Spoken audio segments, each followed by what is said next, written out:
Parlamento Nacional recomenda ao governo a total atenção à condição Cristo Rei, também Raimono afeta a Moro Sira e a Fatin refere. Membro do Parlamento Nacional, Husi Bancada PD, deputado Mariano Fernando Xavier Malik preocupa, também dadau ne udang halo Raimono, afeta a escada no Moro e a área Cristo Rei niang, no foi ameaça a estátua Cristo Rei Mono, quando udang bebek. No nenha sugere ao governo e sama bele toma atenção à questão ne, também agora tempo rai udang, halo Raimono bebek e a área refere. Porque Cristo Rei ne fatin destinação turismo único e a cidade dele, que fosse escada segunda escada começa vai longo começa muna nia começa a ameaça na parede sona muna ba carai kona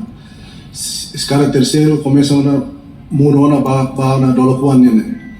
também maka husu vice-ministro tu coordena o entrada de relevância da área for resposta urgente também ba precisa urgente escada se hosi primeira escada saibamos para ver nia lutu sira makhalo ia templo ba começa mono ida sauna ba também makne urgentemente a torre e a stato cristiana ia be savaleten ne ameaça teus quando bulan bot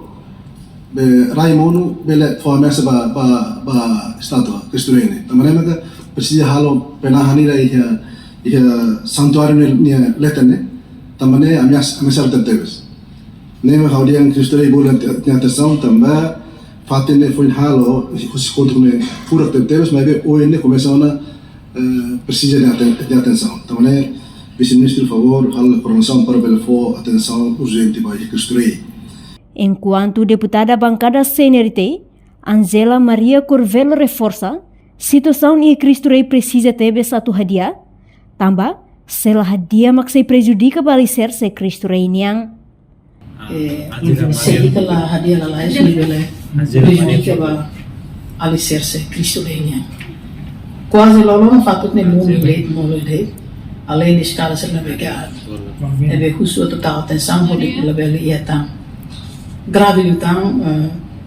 buat que vai acontecer estado Cristo Rei niang hatamba preocupação ne vice-ministro assunto parlamentar Aderito Hugo da Costa se envia assunto ne ba autoridade município dele,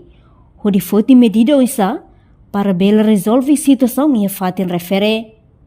Cristo Rei ini yang harus envia ba pam dili, urta atenção, mas estamba lisun yang dili, harus for ba pam homos mai atau for respostas detalhadas sira, respostas mais atual. Com a decreto lei número 84, senhor. Portanto, estátua Cristo Rei sai ona icon turística principal e Timor-Leste. Reportagem em Fifanya de Carvalho, Televisão Timor Post. Janela informação ba emogoto. Atau tem informação atual dia kliu, kita haluha. Hane yang botão subscribe, like, halo comentário no fahe tutang ba media sosial hotu.